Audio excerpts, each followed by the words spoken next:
नमस्कार। हम लोग ज्ञानेश्वरी गीता देख रहे हैं। अभी 40वां दूसरे अध्याय का श्लोक, न्यायाभिक्रमनाशोस्ति प्रत्यवायो न विद्यते स्वल्पम अप्यस्य धर्मस्य त्रायते महतो भयात्। कि अगर हम निष्काम कर्मयोग करते हैं तो अपने कर्म का नाश नहीं होता है और संकट भी नहीं आता है। जो हमें वो संकट है ना कि हमें मन में जो रहता है अपना भाई कि अरे मैं बराबर कर रहा हूँ कि नहीं, वो संकट भी नहीं आता है। और थोड़ा सी भी अनुष्ठान करते हैं तो हमें जो भय रहता है कि हम बराबर मार्ग के ऊपर के है कि नहीं, वो भी निकल जाता है। ऐसे आहे की तरी न नाशे आणि मोक्ष तो उरला से जिथं पूर्वानुक्रम दिसे चोखात। हम लोग हमारे काम में बिल्कुल तत्पर और अच्छे करते हैं तो हमारे कर्म का नाश नहीं होता है। कर्माधारे रहाटीचे परी कर्मफळ न निरक्षीचे जैसा मंत्रद्युन बाधीजे भूत बाधा। कि हम अच्छे कर्म पे रहे, भगवान को समर्पित कर रहे हैं, योगियों के सारे कर्म कर रहे हैं, तो हम लोग कर्मफल की अपेक्षा नहीं रख रहे हैं। तो जैसे मंत्र बोलने के बाद भूत बाधा नहीं होती, वैसे हम लोग अपने परमार्थ मार्ग पे रह सकते हैं। तियापुरी जे सुबुद्धी आपुल्याला निर्वधी हा असंताची उपाधी आकू न सके। सद्बुद्धि रही तो हम सत्कार्य ही करेंगे, सीधा है। जेतना संचरे पुण्य पाप जे सूक्ष्म अति निष्कंप गुणत्रयादि लेपन लगती जेत। सद्बुद्धि में इससे काम किया और सूक्ष्म चीज़ें निष्कंप होकर हमने जान लिया कि अरे ये अच्छा काम है, बुरा काम है, और वो वैसा करने लगा, तो हमारे हाथ से पाप नहीं घटता है। लेकिन अर्जुना ते पुण्यवशे जरी अल्पची हृदय बुद्धि प्रकाशे तरी अशेषी नाशे संसार भय, और अपना संसार भय भी निकल जाता है। लेकिन अगर ऐसा नहीं करते तो क्या होता है, वो भी उन्होंने आगे बताया है। व्यवसायत्मक बुद्धि सॉरी व्यवसायत्मक बुद्धि एक कुरुनंदना बहुशा का अनंताश्च बुद्धयो व्यवसाय नाम। लेकिन आप जैसे आपने देखा होगा कि व्यवसाय ना कि अच्छा बुरा जो जानता है वगैरह वगैरह, तो आप अच्छे मार्ग पे ही रहेंगे और कर्मफल की आशा नहीं धरेंगे। ऐसी बुद्धि आप निश्चय स्वरूप से एक रूप करके भगवान से एक रूप करके रखते हैं तो आप ईश्वर निष्ठ हो सकते हैं। कैसे ईश्वर निष्ठ हो सकते हैं? ज्ञानेश महाराज ने बहुत अच्छा बताया कि ईश्वर निष्ठ रहेंगे तो एक सेकंड और देखते हैं। जैसे दीपकळिका धाकुटी परी बहुत तेजाते प्रगटी तैसी सद्बुद्धी है थेकुटी म्हणून है। वो सद्बुद्धि है तो जैसे एक छोटी सी ज्योत पूरी अपने जहाँ पे रहे उसको पूरा प्रकाश देती है, वैसे भगवत भक्ति के कारण जो सद्बुद्धि है उसके कारण हमें ऐसा दिखने लगता है।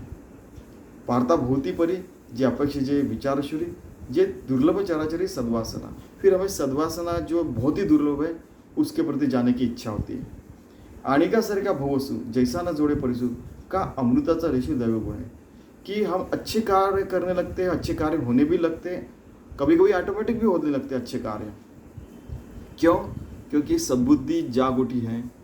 और परिस के अगर किसी को अपने लोहे को अगर टच करता है, स्पर्श करता है, तो उसका सोना ही बनता है। वैसे हमने किया हुआ हर काम सोने जैसे होने लगता है और हमारा कर्म जो है वो अमृत जैसे होने लगता है, सद्वासना के कारण, दैव गुण के कारण।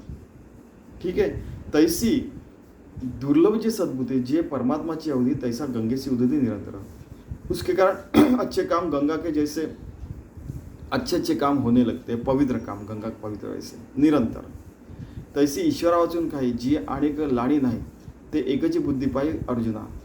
कि ऐसी एक तत्व बुद्धि रखना चाहिए कि ईश्वर से अलग कुछ देखने का नहीं। अगर देखा उसमें लाभ हानि देखी, ये किया वो किया और लाभ की तरफ भी गए और उसके कारण बुरे कर्म किए, तो वो नुकसानदायक होता है। अविवेक से करना नहीं, ये आगे बोल रहे हैं।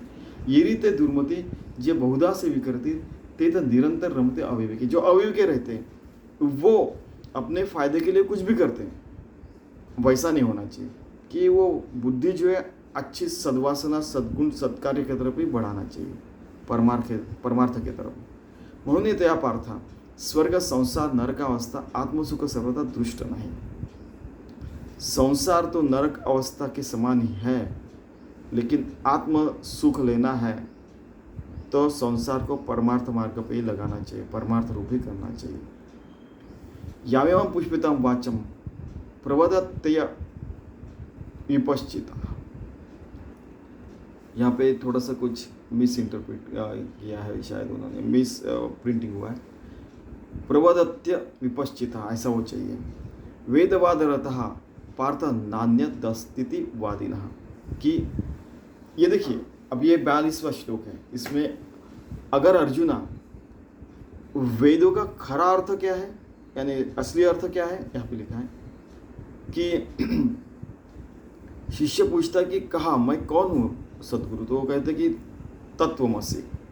अच्छा, तो वो बोलता कि हाँ अहम आत्मा. वो जानता है कि मैं आत्मा हूँ, परमात्मा हूँ, ब्रह्मस्वरूप हूँ. बाद में जानता है सर्व खलुदम ब्रह्म, प्रज्ञानम ब्रह्म, सर्वम खलुदम ब्रह्म. ये असली वेदों का अर्थ है. इसी अर्थ में हमने जीना चाहिए. नहीं, लेकिन वैसा नहीं है. वो बोलते कि ये वेदों में ऐसा लिखा है, वैसा लिखा है, मैं सबसे ज़्यादा जानता हूँ, ऐसा ऐसा बहुत सारी चीज़ें रहती हैं. आपने वाद विवाद तो देखे होंगे. हमने एक रिसर्च पेपर देखा हुआ है कि फॉर के जगह यू लिखा है और ऐसे कुछ कुछ छोटे छोटी गलतियाँ, कॉमा नहीं दिया, इसके लिए भी यानी रिसर्च पेपर रिजेक्ट किया गया. अरे यानी एक कॉमा नहीं था, इसलिए किसी ने अपनी लॉयर्स क्या करते हैं, जो एक केस जीता हुआ है, एक कॉमन है. यानी इतनी सारी चीज़ें, इतने. अभी आप देखिए कि वेदों का असली अर्थ छोड़ के फालतू चीज़ों में लोग रहते हैं. चमत्कार को नमस्कार करना, ये फालतू, यानी बहुत सारी चीज़ों में लोग गढ़े हुए रहते हैं. वैसा नहीं, शुद्ध परमात्मा की तरफ, शुद्ध परमार्थ की तरफ जाना चाहिए. जिंदगी शुद्ध जिंदगी जीनी चाहिए. ठीक है. और ऐसा नहीं करते तो क्या होता है, देखो कि बुरे चीज़ों में हम फंस जाते हैं. कैसे, तो बता रहे ज्ञानेश्वर महाराज. वेदाधारे बोलती केवल कर्म प्रतिष्ठिति परी कर्मफली आसक्ति धरुनिया. हर काम में से मेरे को प्रतिष्ठा मिलनी चाहिए, पैसा मिलना चाहिए, 7 पीढ़ियों के लिए कमाना चाहिए, कर्मफली आसक्ति धरुनिया. म्हणते संसारी जन्मी जे यज्ञादि कर्म कीजिए, मग स्वर्ग सुख भोगीजे मनोहर. संसार में सारा कमा के बहुत स्वर्ग सुख मिलेगा हमको, एंजॉयमेंट करेंगे, सुख कमाएंगे. ये सारी चीज़ों में दुर्बुद्धि के लोग चले जाते हैं. एथ हे वाचुनी काही आने की सर्वथा सुख ही नहीं, ऐसे अर्जुना बोले थे. भाई दुर्बुद्धि, जो दुर्बुद्धि वाले वो.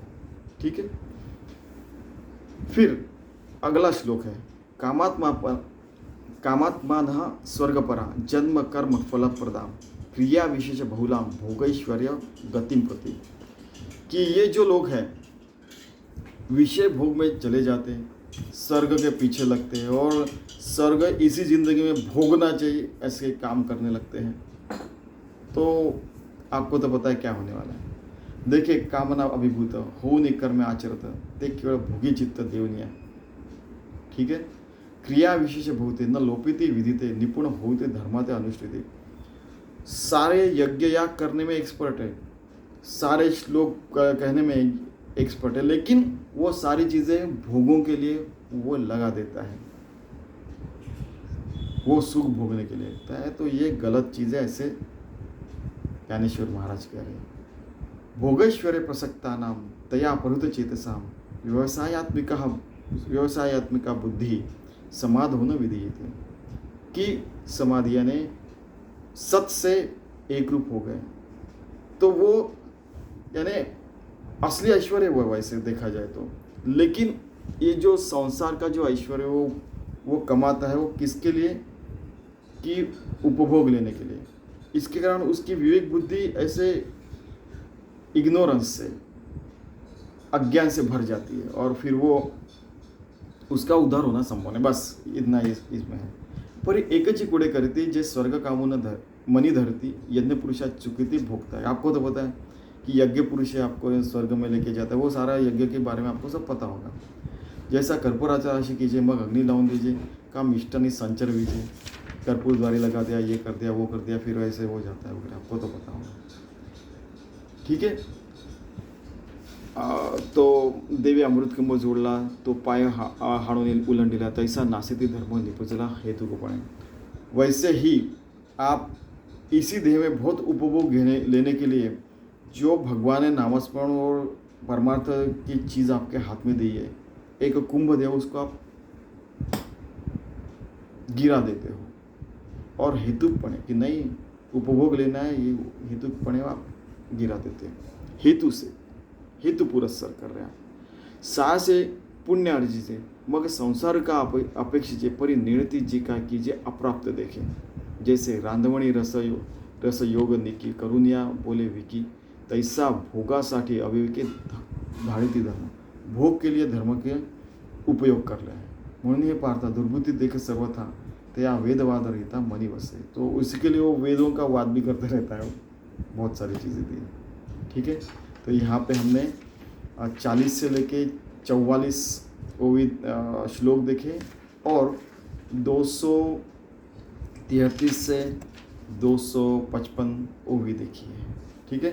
तो ज्ञानेश्वरा महाराज एक ही कह रहे हैं कि भाई आप अच्छे मार्ग पे रहिए, सद्बुद्धि से, सद्वासना से, सत्कार्य में रहिए और मोक्ष प्राप्ति के लिए, मुक्ति के लिए, परमात्मा प्राप्ति के लिए परमार्थ मार्ग पे रहिए, और कुछ नहीं। यही सारांश है। धन्यवाद। श्री कृष्ण का भी यही सारांश है। धन्यवाद।